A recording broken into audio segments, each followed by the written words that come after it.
Hi, it's Eddie Matthews from the Stratford and District Chamber of Commerce, and at this point in time, we are very concerned with workplace safety, procedures, and what you need to know when you're allowing customers into your office, into your place of business, and also the concern about your staff as well. We want to bring on a few experts to talk more about this from Workplace Safety and Prevention Services. Lori Shepard and also Stella Nicastro-Greenough is joining us this afternoon. Hello, ladies. Hello. Hello. Good to see you. Lori, can we start with you and can we talk a bit about the million-dollar question right now that everybody is asking about? Do we need to wear a mask? Can I make my customers wear a mask or a face covering to protect others against COVID-19? Okay, so there are lots of different answers for this. Now, basically, it's up to the individual business unless there has been an order under the Health Protection and Promotion Act. So I believe Guelph, Wellington, Dufferin, Guelph was one of the first areas to invoke Section 22 of the Health Protection Act. So basically, in the case of Stratford, there is no legal mandate. However, it's totally up to the customer. So the business needs to do the risk assessment, and if they decide that they want to make mandatory face coverings one of the rules, it's similar to the no shirts, no shoes, no service. Now we've added no shirts, no shoes, no masks, no service. So the main thing that is recommended is companies need to do the risk assessment. They also need to look at, are there situations where physical distancing, the 2 meters of distance can't be maintained? In cases like that, you want to take every precaution reasonable. So that includes looking at, ideally, elimination. If we can put engineering controls in, like we've seen the plexiglass sneeze guards with our cashiers. And then we put in, again, administrative and awareness controls like the directional signs, like screening our customers, all of those protocols. So last but not least, we turn to the PPE. And we also know when it comes to personal protective equipment, there's always exemptions. So if the person has pre-existing medical conditions, they may not be able to wear a mask. So not exactly a clear-cut answer, but there are varying kind of nuances to whether a company decides whether they're going to mandate the face coverings or not. Okay, on the other side of the coin then, when it comes to protecting your staff, the same type of thing, whether it be retail or in a factory setting, what needs to be done for staff in that situation? Okay, so this is a little bit different. So when it comes to worker health and safety, basically under the Occupational Health and Safety Act, the little green book, the employer and the supervisor must take every precaution reasonable to protect the health and safety of their workers. So when we look at Section 25(2)H and 27(2)C of the Occupational Health and Safety Act, that's where we find that legislation. So right now, when we're looking at preventing the transmission of COVID-19, self-isolation, physical distancing, hand washing, those are all the primary methods for controlling the transmission. However, face coverings are still not considered an appropriate alternative to the physical distancing or other controls. But in the case where you can't maintain that 6 feet or 2 meter separation, it is being recommended that the workers should be provided with the appropriate personal protective equipment, which consists of a surgical or procedure mask and eye protection, such as goggles or a face shield. So it's very different. And if you're looking for more information, WSPS has an FAQ, a frequently asked questions document that it's called PPE consideration. So you can find more information there. Yeah, I'll throw this at Stella because there's an opportunity that presented itself where I had cash and the person that I was giving it to, it looked like I had toxic waste. Yeah. When it comes to cash, do you have to accept cash? is it legal? Is it trendy? Or, you know, what is the value of carrying cash compared to just tapping or using your credit card, I guess? Yeah, it's certainly strange times that we're living, because once upon a time cash was king, and anybody would certainly take cash, but there are different circumstances now. So it is up to the business owner to decide if they will take cash or not. So I've been to many restaurants and many retail stores where they don't accept cash. And so their method of payment is debit and Visa, and that's just the way it's going to be, unfortunately. So it is up to the discretion of the business owner, and they can reject your cash. Yeah. With that in mind too, and we just started talking a bit about, I guess, the size of the business. Is it legal for them to want to take the employee's temperature? Can you see people, is that the law or mandated, or is that the rule of each company or at their discretion, I guess, Stella? I'll take Lori. I'll have Lori take that one. She's gotten that question quite a bit. Yes, and depending on the nature of your business, it may be reasonable to conduct health screening measures, which may include temperature checks. However, human rights and occupational health and safety and privacy considerations should be investigated before you impose these measures.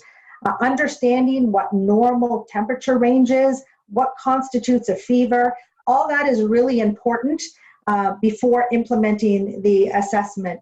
And this is where seeking legal counsel would be highly recommended, because you don't want to infringe on people's rights. So just understanding, having, and doing this before you decide that this is going to be the policy in our workplace. Yeah. Can I ask a follow-up question to that? Because I'm even wondering, because we don't take into account the cost of buying these thermometers, the PPEs, the face shields, the gloves for that matter, and anything else that might be needed.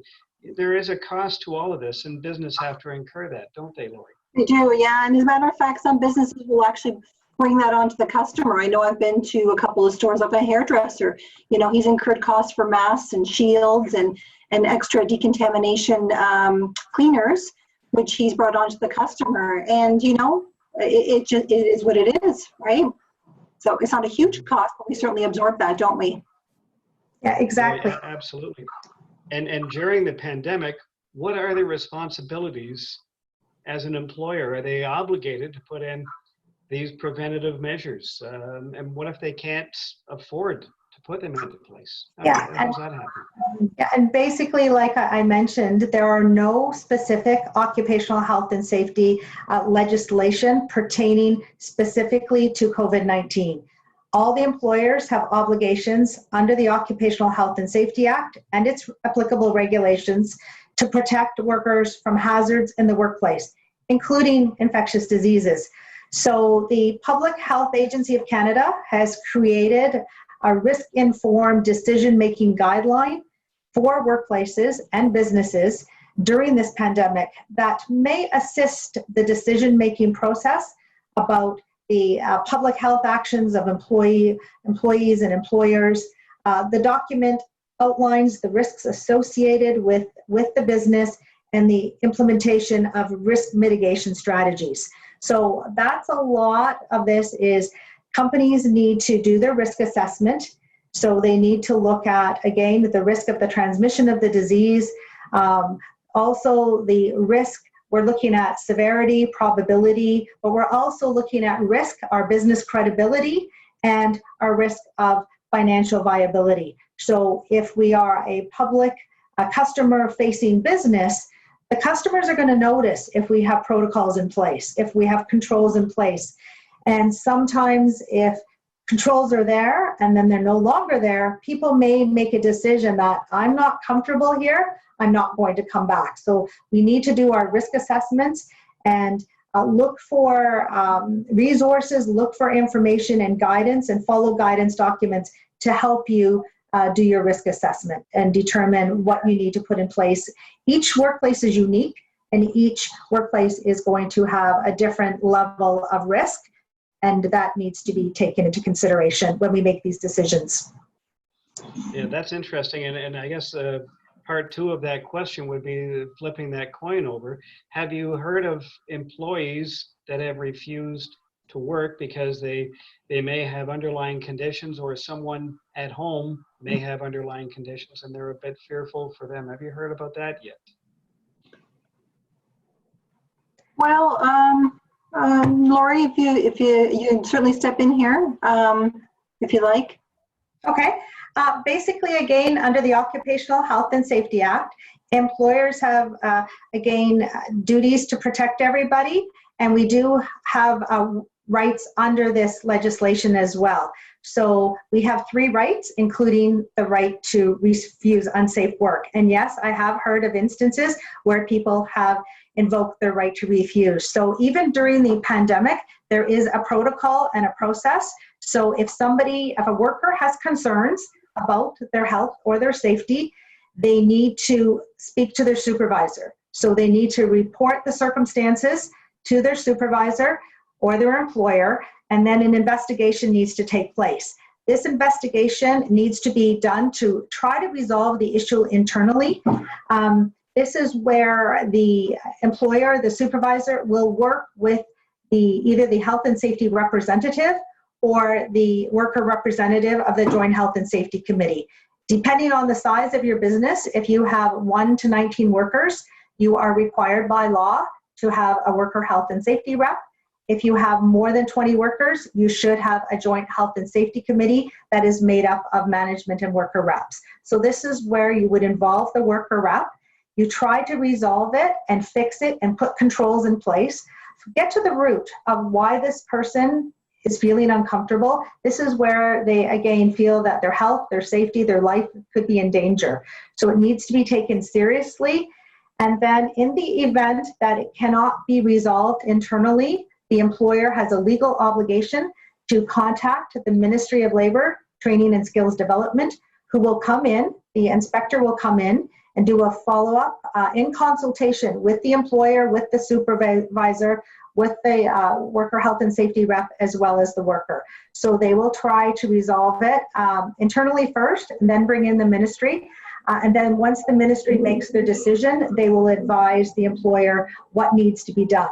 They may say, you know what, everything's great, these controls are fine, but they may say no, and they may issue some corrective action. So they may write orders to the employer to so they can rectify and make the situation better. So if it's around personal protective equipment or hygiene or sanitation issues, whatever that may. So the right to refuse unsafe work is still there, and it's just understanding the process that needs to be followed. It's really, communication is really key here. Yeah. Well, then let me be devil's advocate if I can for a moment.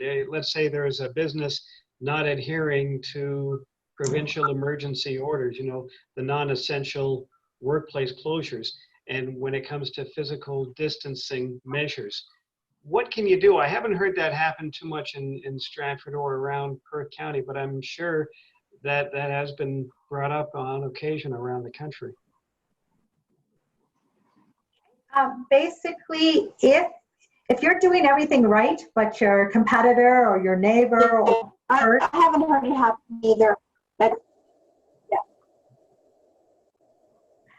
So if Sorry, you we're just breaking up. We're just breaking up there. Continue on with that. We just had a bad connection there for a second. Sorry about that. I thought it was me. So I was just going to say, fortunately, I haven't heard of anyone not adhering to the orders. So thankfully, most retailers and most workplaces are adhering to them. The Ministry of Labor inspectors are going out. They are doing visits.